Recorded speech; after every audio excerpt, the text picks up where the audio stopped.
যদি কোনো ব্যক্তি ভোট দেয়, মান ইস্তেমালা মান আসাবা, যদি কোনো ব্যক্তি ভোট দেয় কিসের কারণে? আসাবা মানে সম্পর্কের কারণে। কিসের সম্পর্ক? ব্যক্তিগত সম্পর্ক, মহল্লার লোকের সম্পর্ক, দলীয় সম্পর্ক, দলের কারণে, মতের কারণে, প্রতিবেশীর লোক হওয়ার কারণে যদি কোনো ব্যক্তি কাউকে ভোট দেয়, মান হুয়া আরদাল্লাহ, অথচ আল্লাহ এবং তার রসুলের দৃষ্টিতে আরো যোগ্যতম প্রার্থী ছিল, কিন্তু সে কি করলো? দলের কারণে তার দলের লোককে ভোট দিল, ব্যক্তিগত পরিচয়ের কারণে তাকে ভোট দিল, প্রতিবেশীর লোক হওয়ার কারণে তাকে ভোট দিল, কিন্তু যোগ্য লোককে ভোট দিল না। আল্লাহ রসুল বলতেছেন ফাকাদ খানাল্লাহু ওয়া রাসূলা, ওই ব্যক্তি আল্লাহ এবং তার রসুলের সাথে বিশ্বাসঘাতকতা করলো। ওয়া খানা জামিউল মুমিনিন, ওই ব্যক্তি যেন ওই এলাকার সমস্ত জনগণের সাথে বিশ্বাসঘাতকতা করলো। আগে আপনাদেরকে বলি ভোট কাকে বলে, খেয়াল করুন। আসেন, ভোট ইংরেজি শব্দ, বাংলা হলো সমর্থন করা, আরবি হলো শাহাদা, সাক্ষ্য দেওয়া। সুবহানাল্লাহ বলেন। বা উর্দু ভাষাও হতে পারে, সেটা হচ্ছে সুপারিশ। জোরে জোরে কোন সুবহানাল্লাহ। আসেন, খেয়াল করুন। নবী করিম সাল্লাল্লাহু আলাইহি সাল্লাম মক্কায় জন্মগ্রহণ করেছেন, থাকতে পারলেন না মক্কায়। মদিনার লোকেরা বললেন আপনি মদিনায় আসেন, আমরা আপনাকে মদিনার প্রেসিডেন্ট বানাবো, আমরা আপনাকে মদিনার নেতা বানাবো, আপনি এখানে চলে আসেন। উনি হিজরত করে চলে গেলেন মদিনায়। সমস্ত মদিনার মানুষেরা অনেক অভ্যর্থনা জানালো, সমর্থন ব্যক্ত করলো, ওনার প্রতি সুপারিশ ব্যক্ত করলো, ফলে উনি মদিনার প্রেসিডেন্ট হলেন। এই যে সমর্থন, এই মতামত, এর নাম হলো ভোট। সুবহানাল্লাহ বলেন। ভোট কাকে বলে? খলিফা নির্বাচন। আল্লাহর নবী ইন্তেকাল করলেন, এখন অনেক সময় হয়ে গেছে, জানাজা হবে কি হবে না? কথা বলেন, হবে কি হবে না? কিন্তু না, আগে খলিফা নির্বাচন হবে, তারপরে জানাজা হবে। কে ইন্তেকাল করেছেন? আপনার আমার প্রিয় নবী মুহাম্মদুর রাসূলুল্লাহ। সংক্ষিপ্ত আকারে বলি, হযরত আবু বকর রাদিয়াল্লাহু তাআলা আনহুকে খলিফা নির্বাচিত করা হলো। মর্যাদা কি? ইসলামের পুরুষদের মধ্য থেকে তিনি প্রথম ইসলাম গ্রহণকারী সাহাবী, তিনি হিজরতের সাহাবী, তিনি সবচেয়ে দানবীর সাহাবী। আল্লাহ নবী তিনারা বর্তমানে ইমামতির অনুমতি দিয়েছেন। অনেকগুলো বিচার বিশ্লেষণে সমস্ত প্রবীণ সাহাবীরা ওনাকে নেতা হিসাবে, খলিফা হিসাবে সমর্থন করলেন। উপস্থিত সমস্ত জনতারা ওনার প্রতি সমর্থন ব্যক্ত করে ওনাকে খলিফা নির্বাচন করলেন। সুবহানাল্লাহ। এর নাম ভোট। আবু বকর রাদিয়াল্লাহু তাআলা চলে গেলেন, ওমর রাদিয়াল্লাহু তাআলা দ্বিতীয় খলিফা নির্বাচিত হলেন। তিনি আবু বকর রাদিয়াল্লাহু তাআলা সরাসরি ওমর রাদিয়াল্লাহু তাআলার নাম ঘোষণা করে গেছেন। সুবহানাল্লাহ বলেন। এই সমস্ত জনগণকে একত্রিত করে উমর রাদিয়াল্লাহু তাআলার পক্ষে সমর্থন নিয়েছেন। সবাই এক বাক্যে উমরকে দ্বিতীয় খলিফা হিসেবে মেনে নিয়েছে। এর নাম হলো ভোট। সুবহানাল্লাহ বলেন। উমর রাদিয়াল্লাহু তাআলা দেখলেন তৃতীয় খলিফা নির্বাচিত হতে ত্রুটি দেখা যাচ্ছে, সমস্যা দেখা যাচ্ছে। তখন তিনি কি করলেন? 6 সদস্য বিশিষ্ট একটা তত্ত্বাবধায়ক সরকারের উপদেষ্টা পরিষদ গঠন করলেন। পৃথিবীর ইতিহাসে এটাই হলো তত্ত্বাবধায়ক সরকারের উপদেষ্টা পরিষদ গঠন। জোরে জোরে কোন সুবহানাল্লাহ। 6 সদস্য বিশিষ্ট একটা তত্ত্বাবধায়ক সরকারের সদস্য গঠন করলেন উমর রাদিয়াল্লাহু তাআলা আনহু। নাম্বার 1 হযরত ওসমান রাদিয়াল্লাহু তাআলা আনহু, 2 আলী রাদিয়াল্লাহু তাআলা আনহু, 3 সাদ বিন আবি ওয়াক্কাস রাদিয়াল্লাহু তাআলা আনহু, 4 আব্দুর রহমান ইবনে আউফ রাদিয়াল্লাহু তাআলা আনহু, 5 তালহা রাদিয়াল্লাহু তাআলা আনহু, 6 জুবায়ের রাদিয়াল্লাহু তাআলা আনহু। এই 6 জনকে তত্ত্বাবধায়ক সরকারের উপদেষ্টা নিযুক্ত করলেন। খেয়াল করেন, ভালো করে শুনবেন। আজকে যখন এসেছি তথ্যটা দিয়ে যাই। নিযুক্ত করলেন, নিযুক্ত হয়ে গেল। উনি বললেন এই 6 জন ব্যক্তিকে নিযুক্ত করা হলো, ওনারা এখন 6 জনে 6টা দিক ভাগ করে নেবেন। ভাগ করে নিয়ে ওনারা ব্যক্তিগত পক্ষ থেকে মানুষ নিযুক্ত করবেন, আরও কর্মকর্তা কর্মচারী নিযুক্ত করবেন। ওই কর্মকর্তা কর্মচারীরা হাটে বাজারে গ্রামে গঞ্জে বিভিন্ন জায়গায় গিয়া তথ্য সংগ্রহ করবেন, সমর্থন গ্রহণ করবেন, যার তথ্য নেবেন, যার কাছে সমর্থন নেবেন তার নাম ঠিকানা সহ লিখে নেবেন, তিনি কার পক্ষে ভোট দিলেন, সমর্থন করেন, তৃতীয় খলিফা হিসেবে কাকে, তার নাম নেবেন, তার বাবার নাম, তার এলাকার নাম, তিনি কাকে সমর্থন করে তার নাম সম্পূর্ণ সংগ্রহ করে এনে এই লোকগুলো এনে ওই 6 সদস্য বিশিষ্ট উপদেষ্টার কাছে জমা দেবে। ওই 6 সদস্য বিশিষ্ট উপদেষ্টা আবার উমর রাদিয়াল্লাহু তাআলা আনহুর কাছে জমা দেবে। এরপরে তিনি নিযুক্ত করলেন নিজের ছেলে আব্দুল্লাহ ইবনে উমরকে নির্বাচন কমিশন হিসাবে। জোরে জোরে কোন সুবহানাল্লাহ। আর বললেন, আমার সন্তান আব্দুল্লাহ ইবনে উমরকে যদি কোনো ব্যক্তি ভোট দেয় তাহলে এই ভোট সম্পূর্ণরূপে বাজেয়াপ্ত বলে বিবেচিত হবে, বাতিল বলে বিবেচিত হবে। তিনি প্রতিষ্ঠা করলেন এক অনন্য দৃষ্টান্ত। তিনি বললেন, আমি বেঁচে থাকতে আমার সন্তানকে ভোট দিয়ে কেউ খলিফা নির্বাচিত করবে আর আমার পরবর্তীতে দুর্নামের ভাগ নিতে হবে। আমি কেন এই দুর্নামের ভাগ নিব? আমি বললাম, আমার সন্তানকে যদি কেউ ভোট দাও, ভোট বাতিল বলে গণ্য হবে, এই ভোট সম্পূর্ণরূপে অগ্রাহ্য বলে বিবেচিত হবে। সুতরাং আমার সন্তানকে আমি নির্বাচন কমিশন গঠন করলাম। তবে হ্যাঁ, একটা কথা, এই 6 জন উপদেষ্টা পরিষদ গঠন করলাম এই জন্যে সবার পক্ষে যদি 6 জনের পক্ষে যদি সমান সমান ভোট হয়ে যায়, আমার সন্তান কারো একজনের পক্ষ অবলম্বন যদি করে সেই ব্যক্তি খলিফা নির্বাচিত হবে। জোরে জোরে কোন সুবহানাল্লাহ। এর নাম শ্রেষ্ঠ শাসক, ঠিক নেবে ঠিক। কিন্তু আমাদের দেশে কি আছে? বাপ মারা গেছে, ছেলে প্রেসিডেন্ট, স্বামী মারা গেছে, স্ত্রী আছে না নাই? কথা বলেন। এই পরিবারতান্ত্রিক রাজনীতি আমরা চাই না, ঠিক নেবে ঠিক। এই পরিবারতান্ত্রিক রাজনীতি আর হতে দেওয়া হবে না, ঠিক নেবে ঠিক। এখন সমস্ত আলেম ওলামারা ঐক্যবদ্ধ হয়ে গেছে। আমি আলেম ওলামাদেরকে বলতে চাই, ও আমার ভাইরা, এখন কে হেফাজত, কে জামাত, কে শরমনাই, কে ফুরফুরা, কে আটরশি, কে মোকামিয়া, কে অন্য দল, কে কোন হুজুর, কার টুপি কেমন, কার জুব্বা কেমন, কার কোন, কে কি পাঞ্জাবি পরে, কে কি টুপি পরে, কার দাড়ি কতটুকু, এগুলো দেখার দিন শেষ।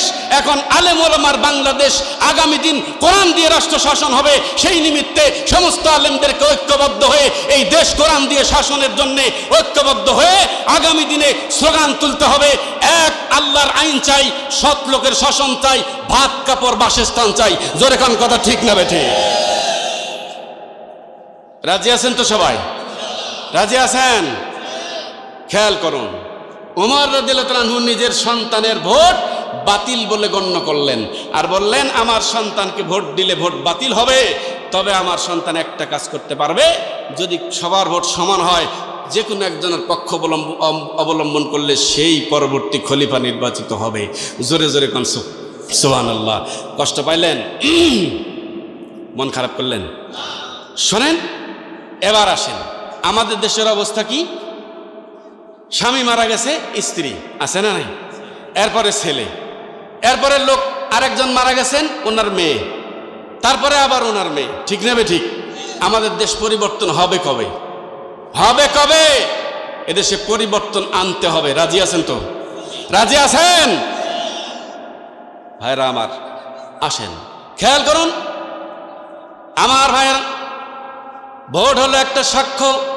এই কথা আল্লাহ রাব্বুল আলামিন বলেছেন সূরা নিসার 135 নম্বর আয়াতে। আল্লাহ রাব্বুল আলামিন বলেন, ইয়া আইয়ুহাল্লাযীনা আমানু কুনু কাওয়ামিনা বিল কিসতি শুহাদা লিল্লাহ। জোরে কোন আল্লাহু আকবার। আল্লাহ রাব্বুল আলামিন বলেন, হে ঈমানদারগণ, তোমরা সত্য ও ন্যায়ের পক্ষে তোমাদের সমর্থন ব্যক্ত করো। অর্থাৎ এই আয়াতে বলা হলো ভোট হচ্ছে একটা সাক্ষ্য। ভাইরা আমার, 2 নম্বর, ভোট হলো একটা সুপারিশ। আল্লাহ রাব্বুল আলামিন সূরা নিসার 85 নম্বর আয়াতে সুন্দর করে আপনাকে আমাকে বলে দিলেন, মাইয়াশফা শাফাতান সাইয়্যাতান ইয়াকুল লাহু কিফলুন মিনহা। যদি কোনো ব্যক্তি ভালো পক্ষে সাক্ষ্য দেয় সে তার প্রতিদান পাবে, আর যদি খারাপ পক্ষেও সাক্ষ্য দেয় তার প্রতিদানও সে পাবে। জোরে জোরে বলেন সুবহানাল্লাহ। অর্থাৎ আপনি যদি ভালো ব্যক্তিকে নিযুক্ত করেন, নেতা নির্বাচিত করেন, তার ভালো কাজগুলো তিনি নির্বাচিত হয়ে যতগুলো ভালো কাজ করবেন, যতগুলো সঠিক কাজ করবেন, যতগুলো ন্যায় কাজ করবেন, যতগুলো নেক কাজ করবেন, যতগুলো সওয়াবের কাজ করবেন, সমস্ত সওয়াব আপনি পাবেন। জোরে কোন সুবহানাল্লাহ।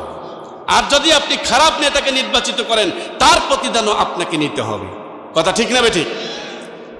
ভাইরা আমার, এরপরে শুনুন, ভোট হলো একটা আমানত। আল্লাহ রাব্বুল আলামিন এই কথাগুলো বললেন সূরা নিসার 58 নম্বর আয়াতে। আল্লাহ রাব্বুল আলামিন বলেন, ইন্নাল্লাহা ইয়া'মুরু আন তুওয়াদ্দুল আমানাতা ইলা আহলিহা। দুই হাত উঁচু করে বলেন আল্লাহু আকবার। আপনাদের কি কষ্ট হচ্ছে? ভোট একটা আমানত। সূরা নিসা আয়াত নম্বর 58। আল্লাহ রাব্বুল আলামিন বলেন, নিশ্চয়ই আল্লাহ তাআলা নিজেই বলতেছেন, আমি আল্লাহ তাআলা তোমাদেরকে নির্দেশ দিচ্ছি, আন তুওয়াদ্দুল আমানাতা ইলা আহলিহা। ভোট নামক এই আমানত ওই ব্যক্তিকে দিবেন, ওই ব্যক্তিকে প্রদান করবেন যে পাওয়ার যোগ্য। অর্থাৎ যদি কোনো ব্যক্তি আপনাদের এই আসনে নির্বাচন করে, সেই নির্বাচিত দ্বারা যে ব্যক্তিগুলো নির্বাচন করতেছে, তাদেরকে নির্বাচন করার জন্য যে ব্যক্তি সৎ, যোগ্য, নিষ্ঠাবান, দিনদার, ইমানদার, মুত্তাকি, পরহেজগার, দলীয় দিক থেকে, ব্যক্তিগত দিক থেকে সেই ব্যক্তিকে নির্বাচিত করবেন। ভোট নামক আমানত সেই ব্যক্তিকে প্রদান করবেন। জোরে জোরে বলেন সুবহানাল্লাহ।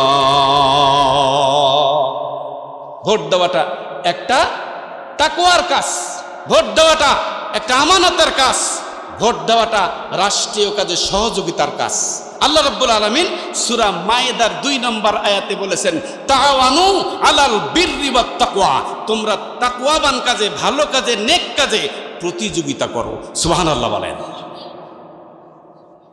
আল্লাহর নবী ডাক দিয়ে বলেন, তিরমিজি শরীফের 2670 নম্বর হাদিস, যদি কোনো ব্যক্তি ভোট দেয়, যদি ভালো ব্যক্তিকে ভোট দেয়, যে ব্যক্তি ভালো ব্যক্তিকে ভোট দিল, ভালো ব্যক্তিটা ভালো কাজ করার জন্য যত সওয়াব পাবে, যে ব্যক্তি ভোট দিয়ে ভালো ব্যক্তিকে নির্বাচিত করলো, ওই ব্যক্তিও সমান সওয়াব পাবে।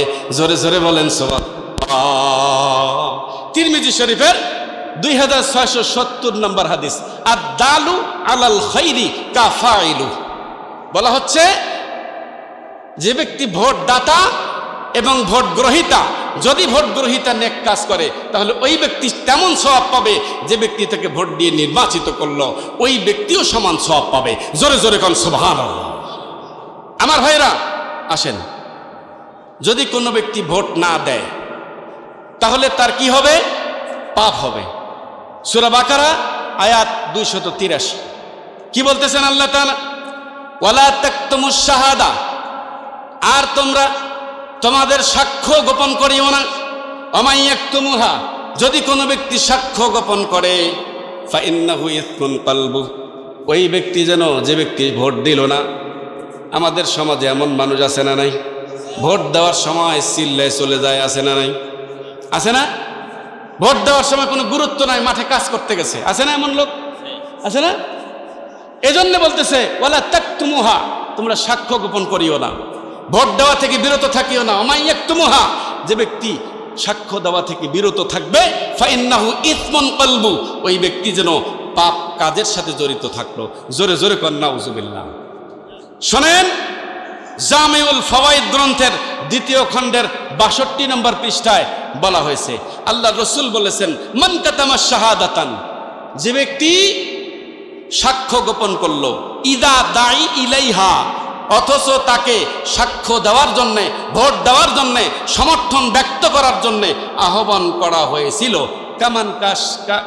কামান শাহিদা বিজুর, যে ব্যক্তি তার সাক্ষ্য গোপন করলো, যে ব্যক্তি ভোট দিল না, তার ভোট না দেওয়ার কারণে একটা বখাটে খারাপ লোক নির্বাচিত হলো, এই ফলে ওই ব্যক্তি যেন মিথ্যার পক্ষে সাক্ষ্য প্রদান করলো। অতএব ভোট দিতে হবে। রাজি আছেন তো সবাই? রাজি আছেন? এবার আল্লাহ রসুল বলতেছে, অনেক মানুষ আছে, ভালো এবং যোগ্য লোককে আপনাকে ভোট দিয়ে নির্বাচিত করতে হবে। মুসনাদে আহমদ শরীফের 15,985 নম্বর হাদিস, মুসনাদে আহমদ শরীফের 15985 নম্বর হাদিস। আন সাহাল ইবনে হানিফ রাদিয়াল্লাহু তাআলা আনহু قال সাহাল ইবনে হানিফ রাদিয়াল্লাহু তাআলা হতে বর্ণিত, তিনি বলেন قال রাসূলুল্লাহ সাল্লাল্লাহু আলাইহি ওয়াসাল্লাম, রাসূলুল্লাহ সাল্লাল্লাহু আলাইহি ওয়াসাল্লাম বলতেছেন, ভাই শুনেন, মান আদালা ইনদাহু মুমিন, যদি কোনো ব্যক্তি কোনো মুমিনকে কষ্ট দেয়, লাফাম ইয়ানসুরুহু, তার উচিত সেই মুমিনকে সাহায্য সহযোগিতা করা। ওহুয়া ইয়াকদিরু আলা ইয়ানসুরুহু, সে ইচ্ছে করলেই তাকে সহযোগিতা করতে পারত, কিন্তু ওই মুমিন ব্যক্তিকে সাহায্য সহযোগিতা করলো না, তাকে বেইজ্জত করলো। আল্লাহ রসুল বলেছেন আদালাহুল্লাহ, আল্লাহ রসুল বলতেছেন ওই ব্যক্তিকে আল্লাহ তাআলা বেইজ্জত করবেন আলা রুউসুল খালায়েক, জনসম্মুখে। যদি কোনো ব্যক্তি কোনো মুমিন ব্যক্তিকে কষ্ট দেয়, অর্থাৎ আপনার এলাকায় কোনো দিনদার, ইমানদার, মুত্তাকি, পরহেজগার ব্যক্তি নির্বাচনে দাঁড়িয়েছে, নির্বাচন করতেছে, আপনি তাকে নির্বাচিত করলেন না, আপনি ভোট দিলেন অন্য পক্ষে, সমর্থন ব্যক্ত করলেন অন্য পক্ষে, তাহলে কি হবে? আল্লাহ রসুল বলেছেন ওই ব্যক্তিকে আল্লাহ তাআলা, ওই ইমানদার ব্যক্তিকে বেইজ্জত করার কারণে, তাকেও আল্লাহ তাআলা ভোট না দেওয়ার কারণে, ওই ইমানদার ব্যক্তিকে নির্বাচিত না করার কারণে ওই ব্যক্তিকে আল্লাহ তাআলা জনসম্মুখে বেইজ্জত করবেন। মুসনাদে আহমদ শরীফের 15985 নম্বর হাদিস। যদি কোনো ব্যক্তি ভোট দেয়, মান ইস্তেমালা মান আসাবা, যদি কোনো ব্যক্তি ভোট দেয় কিসের কারণে? আসাবা মানে সম্পর্কের কারণে। কিসের সম্পর্ক? ব্যক্তিগত সম্পর্ক, মহল্লার লোকের সম্পর্ক, দলীয় সম্পর্ক, দলের কারণে, মতের কারণে, প্রতিবেশীর লোক হওয়ার কারণে যদি কোনো ব্যক্তি কাউকে ভোট দেয়, মান হুয়া আরদাল্লাহ, অথচ আল্লাহ এবং তার রসুলের দৃষ্টিতে আরো যোগ্যতম প্রার্থী ছিল, কিন্তু সে কি করলো? দলের কারণে তার দলের লোককে ভোট দিল, ব্যক্তিগত পরিচয়ের কারণে তাকে ভোট দিল, প্রতিবেশীর লোক হওয়ার কারণে তাকে ভোট দিল, কিন্তু যোগ্য লোককে ভোট দিল না। আল্লাহ রসুল বলতেছেন ফাকাদ খানাল্লাহু ওয়া রাসূলা, ওই ব্যক্তি আল্লাহ এবং তার রসুলের সাথে বিশ্বাসঘাতকতা করলো। ওয়া খানা জামিউল মুমিনিন, ওই ব্যক্তি যেন ওই এলাকার সমস্ত জনগণের সাথে বিশ্বাসঘাতকতা করলো। কথা কি বোঝাতে পারলাম? অতএব ন্যায়পরায়ণ, নিষ্ঠাবান, দিনদার, ইমানদার, মুত্তাকি ব্যক্তিকে নির্বাচিত করবেন, তাহলে আপনি সাদগায়ে জারিয়ার সওয়াব পাবেন। না হলে আল্লাহ তাআলা আপনাকে অবশ্যই বিশ্বাসঘাতকতার কাতারে দাঁড় করায়া কিয়ামতের ময়দানে আপনার বিচার করবেন। জোরে জোরে কন নাউজুবিল্লাহ।